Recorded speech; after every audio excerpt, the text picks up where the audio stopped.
You are listening to a Listen to Sun 969, part 2. What's happening here? I can't hear myself. Now I can hear myself. What's happening with the mic? What are you doing over there? The mic's... I was on that side of the desk just a minute ago and it was fine. Yeah, well, I don't know what's happened. Just breaking things. I'm just shorter than you. That's the problem. Yeah, true. I am. I'm shorter than you, I think. How tall are you? 5'10". We might be about... I'm pushing... But we get shorter as we get older. I'm pushing 5'11", not quite 5'11". Yeah, there you go. You are taller than me. So I had to adjust the microphone to bring it down to my low level. My low level. And let's face it, when I'm on here on this particular version of the Morning Ramble, we do go down to a much lower level. Yes, we do.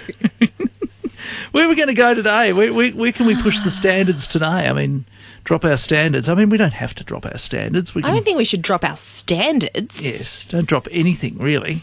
No, I don't know. What do you want to talk about? Well, we've got the weekend coming up. We do. Very excited about the My Ride birthday, got to say. And so this weekend's My Ride. Yeah, God, I love a good sausage sizzle on Saturday.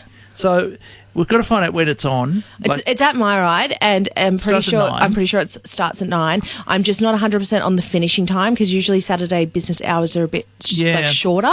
But it definitely starts at 9 o'clock on Saturday morning. Well, I might be able to get out there about lunchtime. That's why I'm saying if it's still going at lunchtime, I might be able to get there. See how we go. And then the other thing that's on next Friday. So we're going to have a very big week in town for things. We've got the Thinkwater next week. Yes. So I'm looking forward to that. That is going to be so much fun. The trade show is always amazing. Yeah. And I love that now we're going to be there later. So you'll be there, from 4 till 8? 4 to 8, is it? Okay. So it's going to be a great night. 4 to 8? Yeah. We're going to be on the radio 4 to 8? Yes. That's a cool time to be on. Last year it was 3 till 7.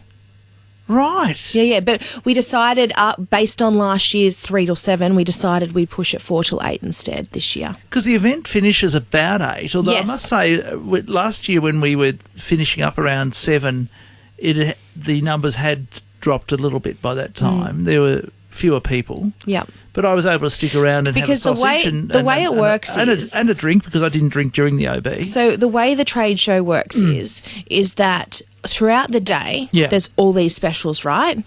But then, and it's like the Milwaukee stuff. It's like like crazy day, like everything's on sale. Right. But then once we hit 4 o'clock, that's when the actual trade show starts. Right. So the trade show starts at 4. So you're going to be there for the trade show. Right. And the trade show will go through till 8 o'clock.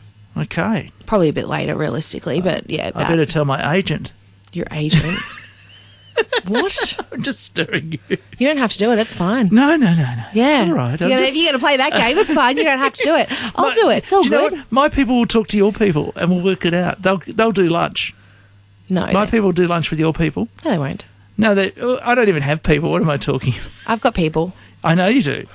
Mr. Loz. Mr. Loz. And Mr. Loz can talk to... And Peter Shea is my Mr. people Loz also. can talk to the hand. That's my people. My people's also Peter Shea, so she won't accept that. Oh. She's a bulldog. Yeah. Yep. No. I need to get someone, I think. I need to get someone to negotiate on my behalf by the sounds of it. Probably. Mr. Loz, I'm not worried about. Peter Shea, right? Now you got me worried. Yeah, no. Mr. Loz is just for, I lull people into a false sense of security. And then I'm like, oh, Peter's here too. And they're like, ah! Yeah. Mr. Loz, he's pretty cool. He'd probably buy me a beer. Yeah, he's pretty chill. He'd just buy me a beer. And yep. So, yeah, whatever you want, mate, you can have it. No, he wouldn't do that. You wouldn't? No. He believes my time is valuable. Is your time valuable? Absolutely. I think everyone's time's valuable. Yep. We should put a price on it. It was really good when we had Carolyn Creswell here talking about that. I've actually started to think that because I do a few things on the side, as you know, and I don't think I put my price to the right amount for that. Yeah, okay. So next year, going to up your rates. Next year, I love that. Next year, I'm going to get the whatevers to go and do it.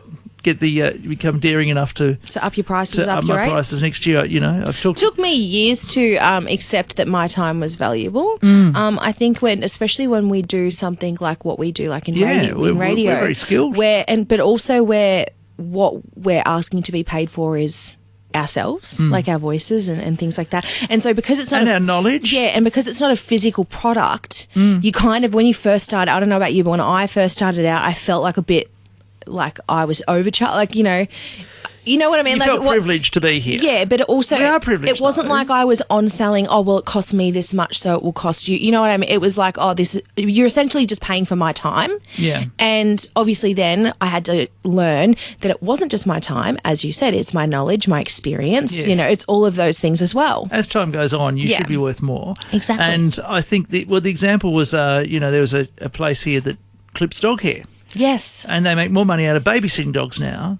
And they lose money on clipping dog hair now. Yeah, because she doesn't want to put her prices up. Doesn't want to put her prices up. But they said, well, your customers will come. The ones who want to get their dogs done by you will still come. Yeah. And the ones who don't are not your customers. And I like that. I love that. Not your customers. I think that a lot now. That's really stuck with me. She said to the start of that presentation, if one thing sticks with you, it's really good. And that's what stuck with me. And the area I think you and I can go into, because of our experience, is training. Yeah. Right? If someone asks me to train, I'm going to charge them for that because 35 years or whatever we've been doing it for, whatever the amount of time. 16 years for me. Yeah. That's what what do they say? I've spent 35 years becoming an overnight success. Well, that's... Yeah. I like that. I really like that. Now, you look at Carolyn Cresswell. She started when she's 18. She's around 50 now. She's taken that long to build up that huge success that she has. It didn't happen overnight, and it started buying a business for $1,000 or whatever. So for me, if someone says, Nigel, come and train some people in radio, then I'm going to charge them an appropriate amount, not because I'm being exorbitant, because they're not just buying radio training. No, it's your experience. They're buying years of experience where I can assess the situation.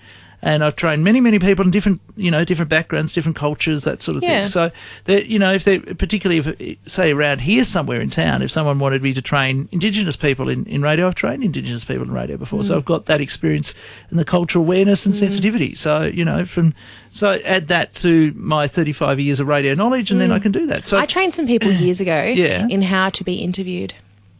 Oh, yeah? Yeah. I hope you charged a lot.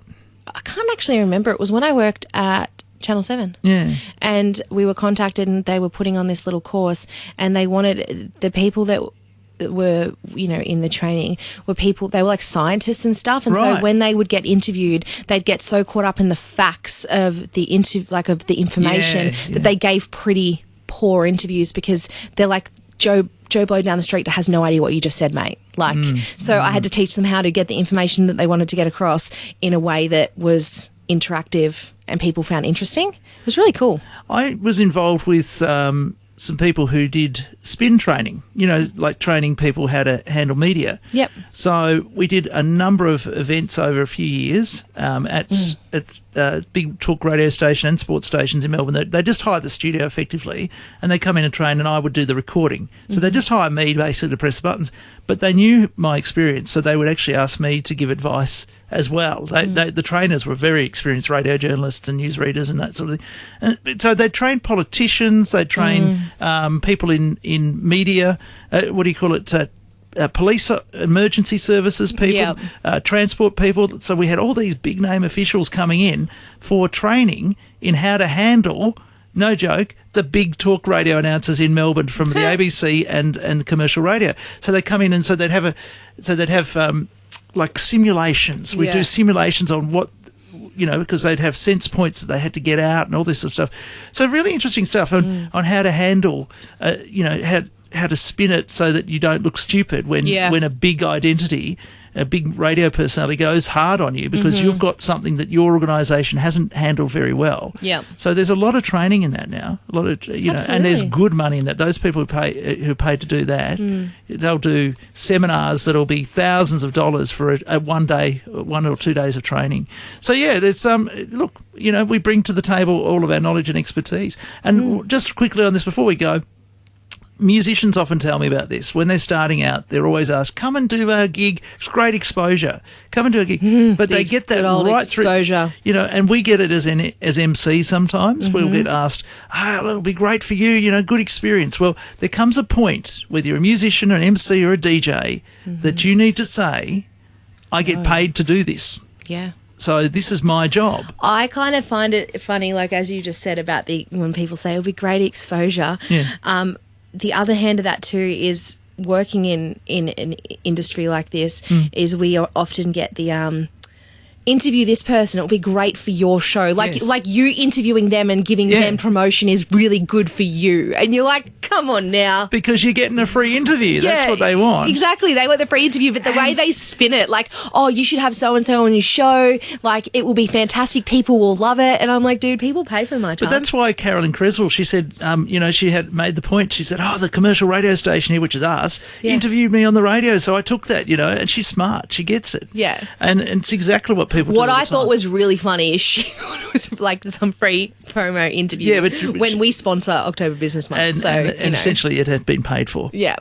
But look, bring you back to where we started, outside broadcasts. The amount of organisations that have come to me over the years and said, we'd love you to come to our XYZ community event. It'd be so good for you. It'd be so good for your exposure. Do you know how much that costs? Yeah, it costs $3,000 or $4,000 at least in staff and equipment and all airtime and all that sort of thing. And they said, come along, come for free. We'll say, well, yes, we can charge you for that. And they go, but this will be great exposure for your radio station. It's like, well, no, you're wanting exposure for your event. Let's get it right. And we can't pay the people who then need to give up their Saturday to get everything set up for this outside broadcast in exposure. Yeah. That doesn't pay them. Imagine saying to the bank, do you know what I'm going to pay the mortgage with this week? Exposure. I have one word, cheeky. That's it. People are cheeky. That is it. Anyway, let's finish on that and I'll catch you tomorrow for the weekend chat.